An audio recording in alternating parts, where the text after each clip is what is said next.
गद्यांश संख्या 36, क्षण 77, 83 के बीच।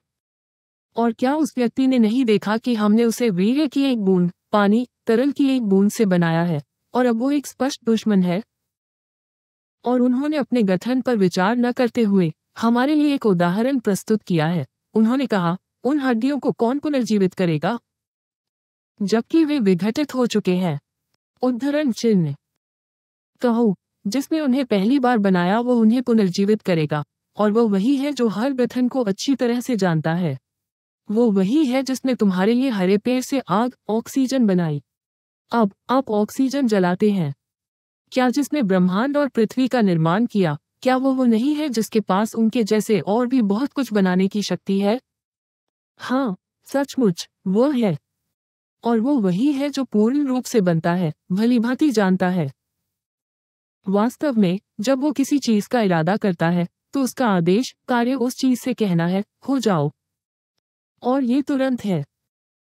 फिर वो ईश्वर जिसके हाथों में हर चीज का आधिपत्य और प्रभुत्व है, सभी कमियों से शुद्ध हो जाता है, और उसी की ओर तुम लौटाए जाओगे। गद्यांश संख्या 25, श्लोक 2। स्वर्ग और पृथ्वी का राज्य केवल उसी का है, और उसकी कोई संतान उत्पन्न नहीं हुई। संप्रभुता में उसका कोई भागीदार नहीं है। वो सभी चीजों का निर्माता है और उनके संचालन और अस्तित्व के नियमों को निर्धारित करता है। गद्यांश संख्या 27, श्लोक 7। क्या जिसे वे ईश्वर के साथ जोड़ते हैं वो बेहतर है, या जिसने ब्रह्मांड और पृथ्वी का निर्माण किया, जो आपके लिए आकाश से पानी भेजता है? फिर उस पानी से हमने खूबसूरत बगीचे उगाए जिनमें तुम एक भी पेड़ न उगा सकते थे। क्या भगवान के साथ कोई अन्य देवता भी है? बल्कि वे तो ऐसे लोग हैं जो गलत काम करते रहते हैं, दूसरों को ईश्वर के साथ जोड़कर अपनी भलाई के विरुद्ध कार्य करते हैं। गद्यांश संख्या 3, श्लोक 189-194। बीच में ब्रह्मांड और पृथ्वी का प्रभुत्व ईश्वर का है, और ईश्वर वो है जो हर चीज पर सबसे अधिक सक्षम है। ब्रह्मांड और पृथ्वी के निर्माण और रात और दिन के परिवर्तन के कई प्रमाण, संकेत हैं।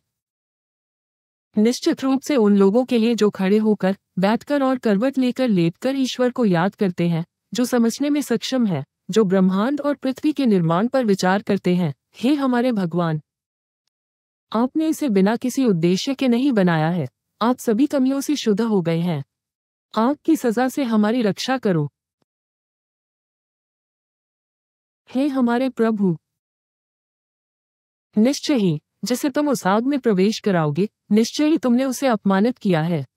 और जो लोग बुराई करते हैं उनका कोई सहायक न होगा, दूसरों को ईश्वर के साथ जोड़कर अपनी भलाई के विरुद्ध कार्य करते हैं। हे हमारे प्रभु, निश्चय ही हमने एक पुकारने वाले को ये कहते हुए सुना है, अपने प्रभु पर विश्वास करो, और तुरंत विश्वास कर लिया। हे हमारे प्रभु, हमारे पापों को क्षमा करें और हमारे बुरे कर्मों को दूर करें, और हमें याद दिलाएं कि हमने अतीत में क्या किया था और धर्मी लोगों के साथ अपना जीवन व्यतीत करने के लिए बाध्य होने के दौरान हम क्या करने में असफल रहे। हे हमारे प्रभु, हमें वो प्रदान करें जिसका आपने दूतों से वादा किया है। पुनरुत्थान के दिन हमें अपमानित न करें।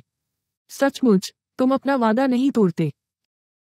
कुरान की इन आयतों के प्रकाश में रात में बादल रहित आकाश का अध्ययन करें, या youtube.com पर जाएं और देखें कि ब्रह्मांड का निर्माण कैसे हुआ और तारे कैसे बने, या विज्ञान के वीडियो देखें जैसे कि उल्कापिंड कैसे बने, वायुमंडल कैसे बना, पृथ्वी ग्रह कैसे बना आदि, और सृष्टि और निर्माता को समझने का प्रयास करें। इसके लिए अपने लिए समय निकालें। मेरा हार्दिक अभिनंदन।